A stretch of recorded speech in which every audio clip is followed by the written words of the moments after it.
আসসালামু আলাইকুম গাইস, সকল ভালো নেই। আমি ভালো আছি, আশা করি আপনারা সব ভালো আছেন। আজকে আমি আপনারা মাঝে লয়ে আইছি শার্টিন ফিশ। আমি আজকে টুনা ফিশ রান্না করবো। দেখুন, আমি প্রথমে এটাকে কাটিয়ে একটা প্লেটের মাঝে টুনা ফিশ বার করে ফেলছি। এখন আমি একটা প্যান বসাই, পরিমাণ মতো তেল দিয়ে প্রথমে আমি রসুন দিচ্ছি। রসুন হালকা বাদামি হওয়ার পরে আমি পেঁয়াজ কুচি দিলাম। পেঁয়াজ লাগানোর পরে আমি পরবর্তী মশলা দিই। আপনারা সবাই আমার ভিডিও দেখবা, ভিডিও ভালো লাগলে লাইক কমেন্ট শেয়ার করবা।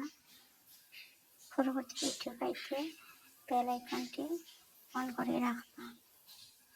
তখন মোটামুটি পেঁয়াজ বাদামি কালার হয়ে গেছে।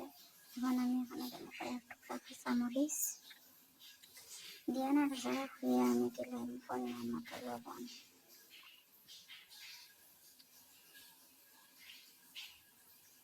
তারপরে আমি দেবো এখানে হলুদের গুঁড়া, মরিচের গুঁড়া, ধনিয়ার গুঁড়া সবটা দিলাম।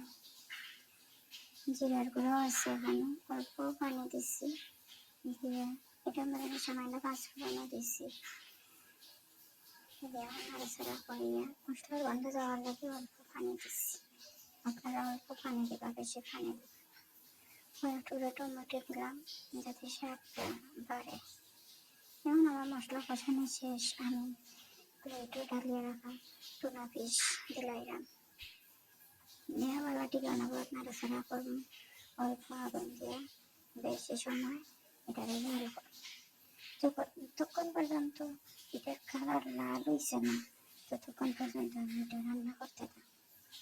দেখুন, আমি প্রায় 10-15 মিনিট রান্না করার পরে আমার কালার ওরকম আসছে। আরও কিছু সময় আমি নাড়াচাড়া করবো।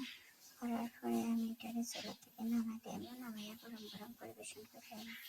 আপনারা ওরকম পাইয়া রাখবা, পেঁয়াজ বানাটি কাটা নাই বা রাখবা না, তাহলে ভালো লাগবে। মোটামুটি আমার এটা রান্না শেষ হয়ে গেছে। এখন আমি ধনিয়া পাতা দিয়ে দিলাম। দেখুন কি সুন্দর জিনিসটার কালার হয়েছে, কত সুন্দর পারফেক্ট কালার। আপনারা সব ভালো থাকুক, আল্লাহ হাফেজ।